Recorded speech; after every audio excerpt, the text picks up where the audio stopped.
We're going to try the same screen sharing.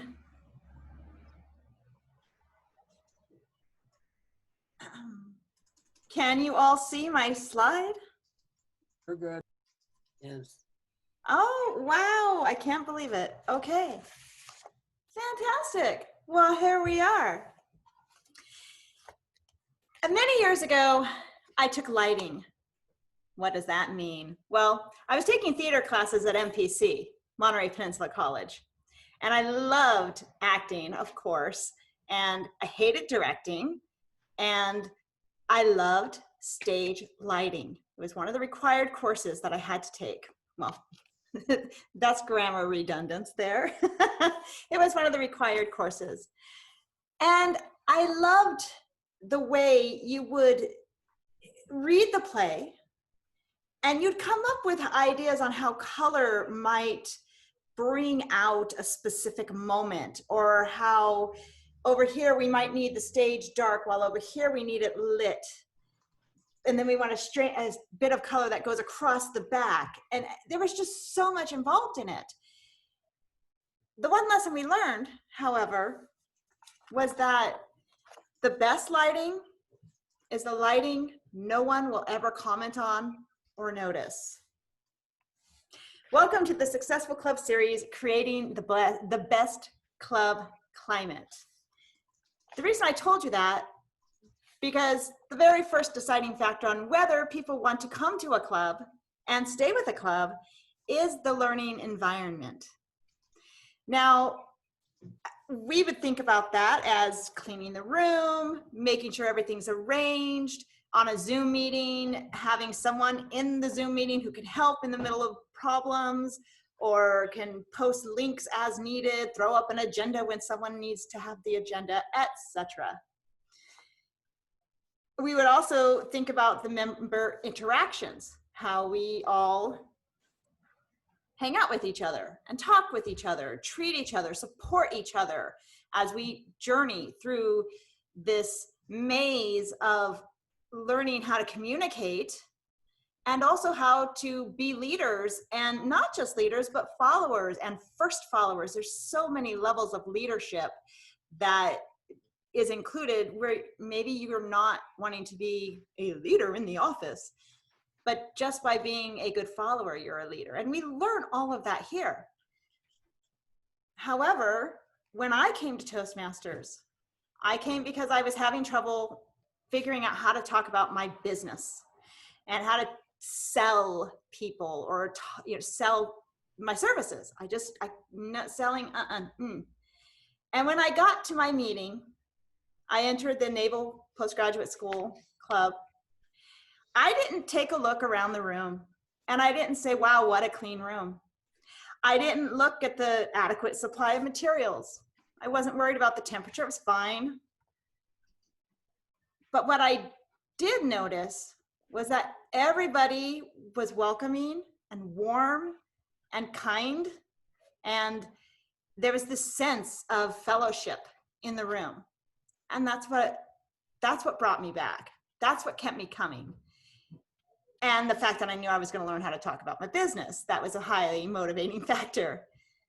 But had the room been a disaster, had it been unkept or too hot, then I would have noticed. Exactly like the lesson we learned in stage lighting class. If they talk about your lighting, you've made a mistake. So we may not always look at the environment as something that's important, because we're also used to it being, well, being perfect and well put together. So that's something to just keep in mind as one wants to build their club and invite people in to create a home-like atmosphere or a professional-like atmosphere that people can come to. We also think about setting a good example. I remember years ago, I was asked to be sergeant at arms. I think someone had dropped out, and so I volunteered to step in. What I didn't realize at the time was that it required that I show up 30 minutes early or 45 minutes early to set up the room, and I stayed late. it was a tough job for someone who had a business outside that kept me there till almost noon every day, and I had to rearrange my schedule and do it. But getting there early really made a difference in my club experience. And since then, I've tried to get early again, but never have I been quite as early as Sergeant at Arms. Although, if anybody attended last night's training for presidents, we did learn a little tidbit that presidents can always also arrive at the same time. So I will be continuing that tradition with my other club. The important thing about arriving on time is it does prepare everyone to relax, maybe socialize a little bit. And on Zoom, that can be very challenging.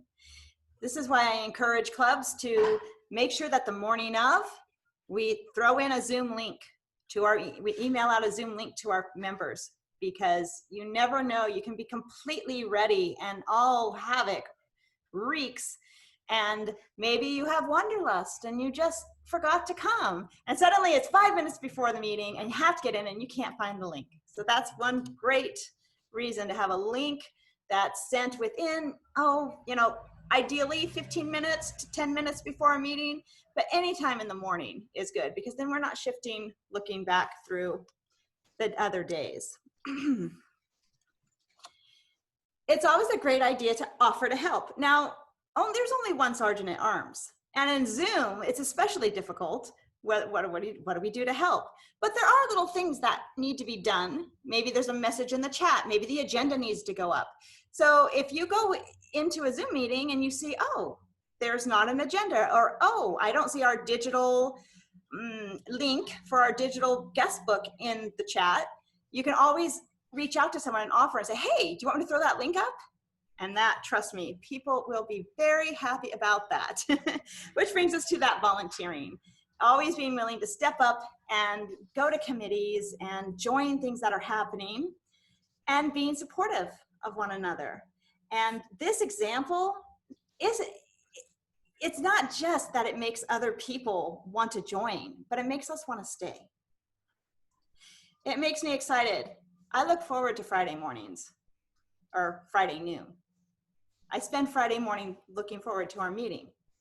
And not every club can say that. And not just Toastmasters. I don't mean that it's unique to just our club or just Toastmasters, but creating an environment where people are looking forward to an executive meeting. I mean, it's really hard to do that, but we can. And that's what's the fun part about all this. And then of course we have our guests. Now, right now we're in a super challenging time. We're on Zoom, and we don't have a guest book sitting on the counter that we can discreetly ask, hey, will you sign this? It's hard to talk and say what brought you here, because we're all in this Zoom environment. And this is one reason to come early, is during that beginning time, it is fun to see if someone has popped in and they're a visitor, and we can say, hey, what brought you? So we asked Amy a couple of weeks ago what brought her to visit, and she has been invited by a couple of people, and Kate being one of our members. And the reason a person visits is so important, because no one's just visiting Toastmasters because they had nothing to do on a Friday afternoon at 12 o'clock. People are searching for a way to solve their problem, or a way to enhance their learning or growth. And so by greeting guests and being warm to them, we let them know that they are welcome. Let's see. Aha, got that. Excuse the sound. So, and this is where we go into engaging them in conversation, answering questions. Now, also, we can do this in the chat. So for instance, if someone has a question, if you're a guest and you ask a question, you might find that if you ask it in the chat, you're going to get answers from our guests, which is always very nice. It's hard on Zoom because you want to be careful to measure how often you're in the chat to how much you're actually watching and paying attention to the speakers and the evaluators and that sort of thing. just something to keep in mind there. There is a balance, and we are learning that balance here on Zoom. I think most of us are pretty good with that anyway. And then also we want to befriend them. Hi, Amy, will you be my friend?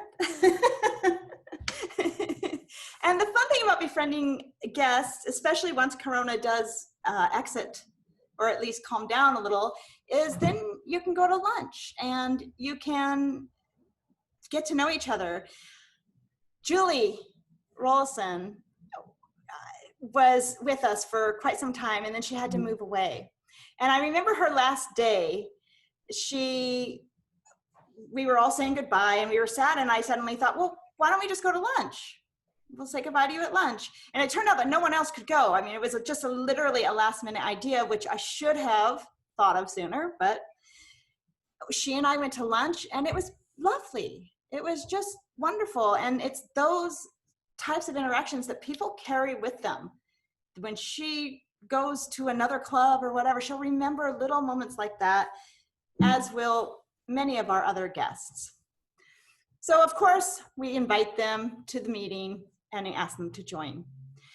Mentorship is a good way to show that we care. Monique was my very first mentor, and I loved her. She's in here somewhere, I'm sure. I've also had many mentors along the way, unofficially, and I'm not sure how that works legally within our system, but I mean, I look around the room right now, and I'm just looking at each one of you. And I cannot look in a square where I don't see a mentor. I don't know. There's the one picture of Stacy. I'm a little nervous now. I'm just kidding. I love Stacy. I'm totally kidding. But it's learning from others that makes this such a good journey. So if we show interest in them, we're a mentor to them, we're considerate to them, we evaluate effectively. Now here, I'm going to say it. Not your best speech. That introduction was a little bit sloppy. Can't think of any more right now, which is good. Evaluations are critical.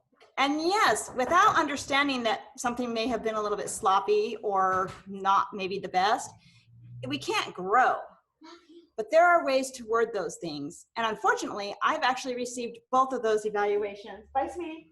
I've received both of those evaluations this year from fellow members and others. So I think it's very important to remember that when we evaluate, we must give with those evaluations. We must say, you know, I've heard a lot of speeches and I like this one better because I felt like you were more comfortable, or it looked like you were more comfortable rather than not your best. Or, wow, that intro, is there any way I can help you get that better?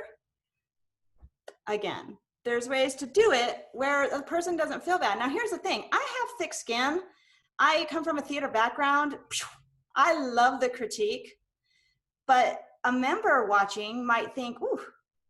So members, just so you know, these aren't typical. Usually evaluations are very supportive, and this is so not typical. I had to bring that up just because it's part of this slideshow. And then we recognize achievements, which Tatiana has been wonderful with helping me keep up with everyone's education and keeping everything going. She always knows who has the next education award, and stepping into that, our next VP of education will have that duty to support the president. And it's just so important that we show people you've done a good job. And again, to foster that camaraderie. I remember in 2013, I started. It was May of 2013. We had the Three Musketeers. It was Kyle, Jack, and Carrie. We all started around the same time. We all gave our icebreakers on the same day. Jack went ahead and became DTM, like, what, 5 minutes later? And Kyle, you've worked your way up quite a bit too, so I'm kind of the lagger in the group. What I remember, though, most about that time is I went to the the district conference that year, and these members introduced me to so many people that I would meet there, and it made me feel important, and it made me want to keep coming. When you make your people feel important and want to keep coming, that's how you can keep your club thriving. Thank you.